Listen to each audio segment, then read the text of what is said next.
Buenos días, profesores, profesoras. Es un gusto estar nuevamente con ustedes en esta serie de los diálogos educativos. Como recordarán, estamos conversando acerca de las emociones, el clima y los aprendizajes. Hoy tenemos como invitado a Eduardo León. Eduardo, ¿cómo estás? ¿Qué tal, Lilia? Y particularmente queremos conversar con él sobre el tema de inclusión. Eduardo es pedagogo, ha hecho mucha investigación de aula y en la actualidad está, entre otras cosas, dictando en una maestría de gestión curricular un curso vinculado a la inclusión. Queríamos preguntarte, Eduardo, porque normalmente cuando hablamos sobre el clima, ¿no es cierto? Todo el mundo piensa en que tenemos que usar un buen tono de voz, que no podemos amenazar a los estudiantes, que nuestra actitud corporal debe ser la adecuada y consideramos que todo eso es importante. Pero también, profundizando un poco en el concepto, cuando se le pregunta a los chicos por qué se sienten bien, muchos chicos y chicas lo que dicen es que se sienten reconocidos en sus propias características, en sus propias, falencias incluso. Entonces queríamos conversar contigo qué relación ves en esto que hoy el Ministerio de Educación está buscando desarrollar, que es todo un enfoque inclusivo con el tema del clima. Uh-huh. Bueno, yo creo que justamente eso que dicen estos niños y niñas es el núcleo de la inclusión, ¿no? Que implica el que los estudiantes se sientan reconocidos en sus atributos personales, en sus intereses, ¿no? En sus sueños, en sus necesidades. Entonces la inclusión justamente tiene por finalidad que se elimine cualquier forma de barrera que encuentren los niños y niñas para que puedan aprender adecuadamente. Entonces es importante esta cuestión de tomar en consideración, ¿no?, lo que quieren los niños, lo que les interesa, lo que los motiva, lo que les permite conectarse con el aprendizaje también. Durante mucho tiempo hemos vinculado este concepto de inclusión, digamos, solo a un grupo de personas que tuvieran una discapacidad, digamos, clara, ¿no es cierto? Sin embargo, el enfoque de inclusión hoy nos dice, ¿no?, que es el enfoque de inclusión y de atención a la diversidad. Uh-huh. ¿Nos podrías un poco comentar cuál es esta diferencia? ¿Cómo vemos la inclusión ahora? ¿Cómo se ha venido viendo? Uh-huh. Bien, la inclusión efectivamente ha estado vinculada esencialmente a la atención de niños y niñas con discapacidad en un inicio, ¿no? Es recién en los últimos años, ¿no?, a partir de la Declaración de Salamanca en el año 94, si no me equivoco, en que se plantea un concepto de inclusión más abierto que incorpora a la diversidad de niños y niñas que asisten a las escuelas, es decir, a cualquier niño o niña. La referencia de la inclusión ya no está puesta solamente en el niño o la niña con discapacidad, sino en la escuela se pone como desafío el poder atender adecuadamente a todo tipo de niños, es decir, niños que puedan tener características como, por ejemplo, ser migrantes, venir del interior del país o venir de otro país, como ahora estamos viviendo la presencia de niñas y niños venezolanos en las escuelas, ¿no? También implica atender a niños y niñas trabajadores o adolescentes embarazadas, que ya son madres de familia o padres de familia también, ¿no? O niños y niñas que son parte de la comunidad LGTBI, ¿no?, que tienen otra orientación sexual. Entonces ya no se habla solamente de la inclusión en función de niños y niñas con discapacidad. Sin embargo, digamos, todo el esfuerzo que se ha desarrollado históricamente alrededor de la escuela inclusiva ha tenido como base, ¿no?, la preocupación de las personas con discapacidad y las familias de las personas con discapacidad para que sus niños y niñas sean integrados a las escuelas. Es decir, el hecho de que ahora nos planteemos una educación con una perspectiva más abierta en relación a la inclusión no quiere decir que no pongamos ya atención a los niños y niñas con discapacidad. Yo creo que tienen un espacio que hay que reconocer y que hay que visibilizar y que hay que atender, ¿no? Y si bien ahora tenemos una perspectiva más amplia, no hay que dejar de tomar en consideración que también a los niños y niñas con discapacidad hay que atenderlos adecuadamente.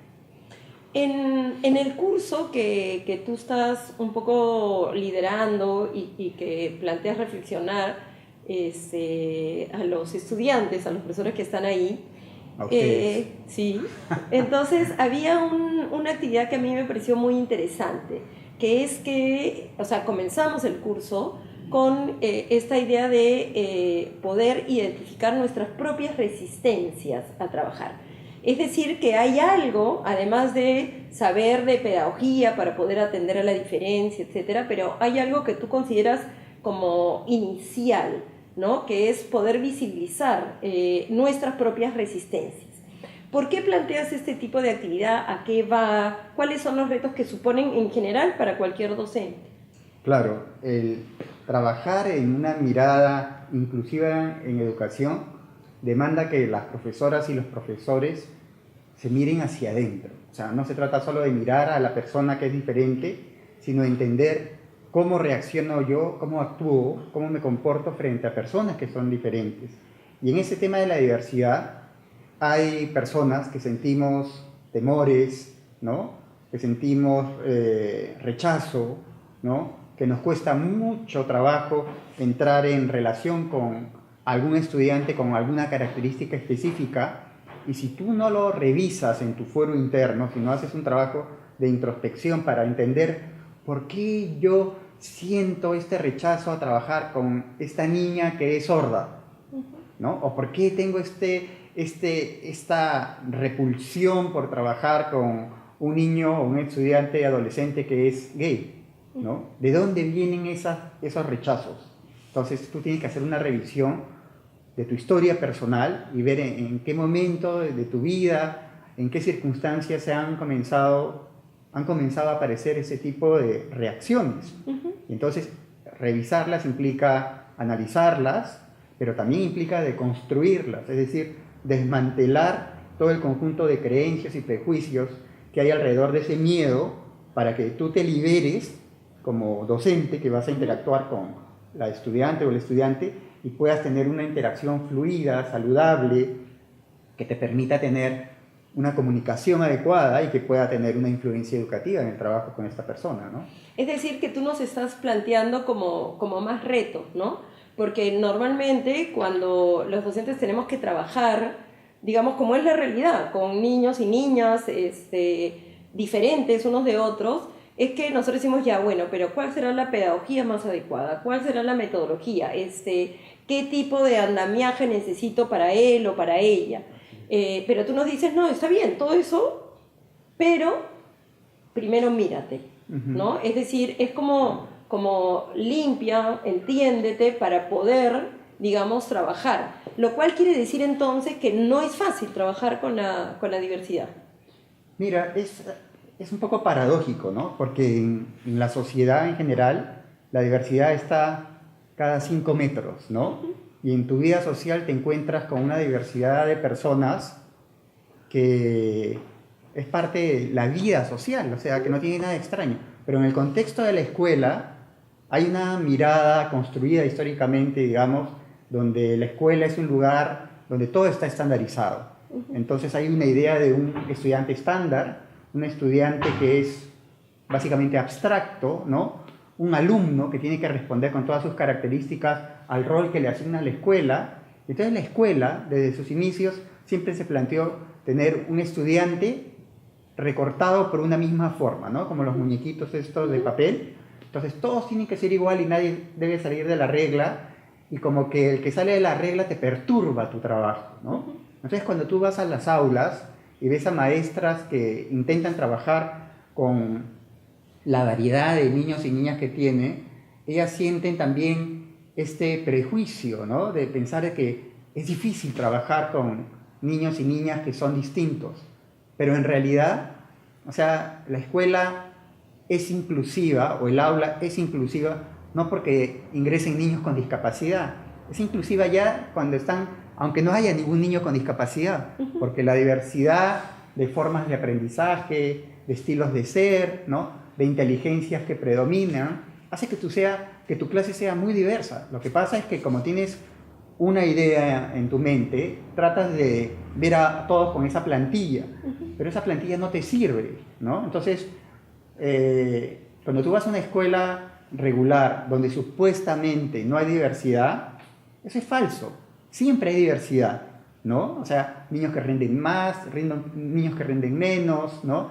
Niños con determinada forma de ser, niños más movidos, más inquietos, niños más tranquilos, ¿no? Niños que captan fácil una idea, niños que tienen tal vez mayor dificultad porque no le das los medios para que puedan comprender con más facilidad, pero la diversidad siempre está presente. Lo que se está planteando con la escuela inclusiva, con la educación inclusiva, es que nos demos cuenta que esa diversidad está, siempre ha estado, pero que ahora la queremos visibilizar para que haya una mejor atención a esas diferencias. ¿Y por qué una mejor atención a las diferencias es una base intrínseca de un buen clima? En realidad, es una base muy importante porque cuando aprendemos a convivir con los demás, no aprendemos a convivir con nuestro espejo, ¿no es cierto? Sino aprendemos a convivir con personas. Y cada persona es un universo, es un mundo. Entonces, la idea de poder tener un espacio que sea inclusivo, es decir, un espacio donde se respeten esas diferencias, donde se tomen en cuenta, donde se vean como naturales y parte de la experiencia humana, nos lleva a plantear un clima, ¿no es cierto?, donde justamente se hace posible interacciones más saludables porque todos nos reconocemos en nuestras propias identidades, identidades que no siempre es una, que tenemos muchas identidades cada persona. Entonces, yo creo que en ese sentido, una perspectiva inclusiva ayuda a conseguir un clima más favorable. Pero no solo se trata del clima, que ahí me parece importante señalar que hay un contexto mayor donde se da el clima, que tiene que ver con la cultura escolar. Y la cultura escolar es muchas veces la que no nos facilita el que podamos entrar a un paradigma diferente, porque tenemos una cultura escolar muy rígida, muy antidemocrática, muy vertical, ¿no?, que trata de eliminar todas las diferencias, esto que estábamos conversando sobre el alumno ideal, recortadito, y entonces eso genera un ambiente institucional donde se hace más complicado pensar en la inclusión educativa. Antes de terminar, quería hacerte una última pregunta. Acabamos de recibir tu libro, El fenómeno S y sus efectos en las prácticas docentes. Pero es bien interesante la manera que lo has organizado y un capítulo en particular nos interesa, justamente vinculado al clima para el aprendizaje. Y ahí tú nos haces recordar la competencia que nos plantea el marco del buen desempeño docente, ¿no?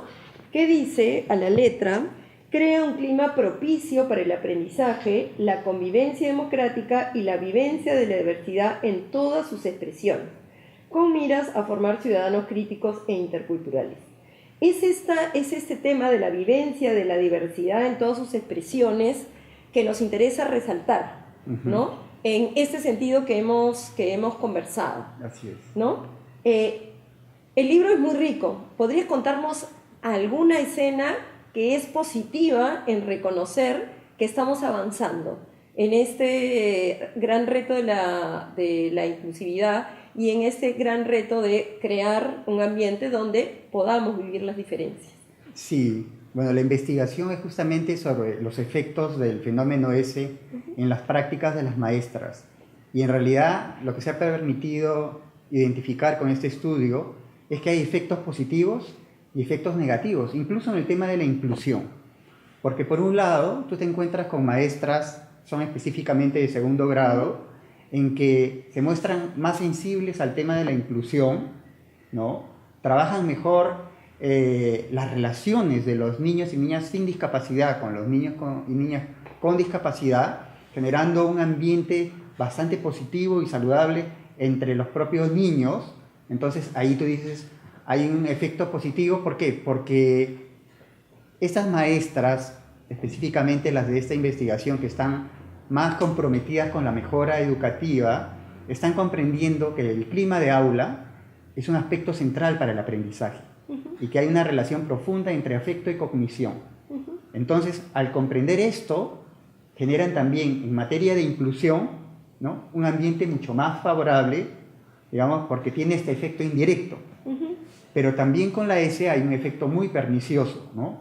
Como progresivamente las políticas educativas se han estado centrando más en los resultados y en los resultados de la prueba, esto ha hecho también que un sector de maestras sienta mucha preocupación al tener niños y niñas con discapacidad en el aula, porque no se ajustan, ¿no es cierto? O no les posibilitan el que puedan tener las metas de subir el puntaje en la S, y además porque efectivamente el tener a un niño o una niña con discapacidad, pero cualquier niño, te exige tener una atención más personalizada, ¿no es cierto? Y algunos momentos en que tienes que darle una atención, organizar el trabajo, facilitarle la actividad, y entonces hay profesoras que sienten que eso les quita tiempo para preocuparse por estimular la mejora de los aprendizajes en matemática y comunicación para obtener mejores resultados en la ESO.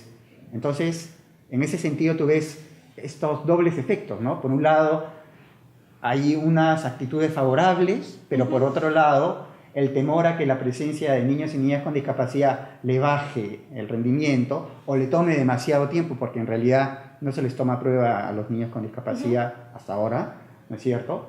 Pero ya va a ser en el futuro, próximamente, pero eso le genera a las profesoras preocupación de que estén descentrando su atención en lo más importante, pero lo más importante es la atención de todos los niños y niñas, por supuesto.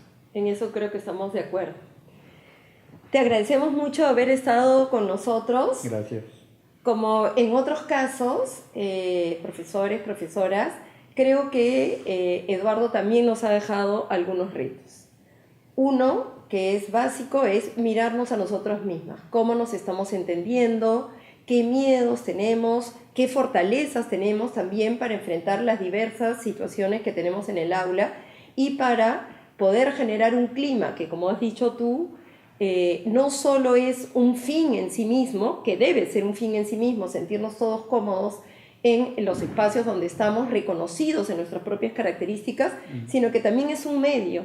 Creo que tenemos que reconocer todos que todo lo que es la cognición, sin hablar de los afectos, sin hablar de la emoción, es algo que ya no funciona. Así es. ¿No? Y entonces, ese tema de la inclusión tenemos que pensarlo porque es básico, inclusive también para mejorar nuestros aprendizajes, tanto los más duros, por decir así, cognitivos, pero también aquellos que nos interesan a nosotros, que es cómo nos vamos valorando a nosotros mismos y cómo aprendemos a convivir. Gracias por haber estado con nosotros. Gracias. Nos vemos en los siguientes diálogos.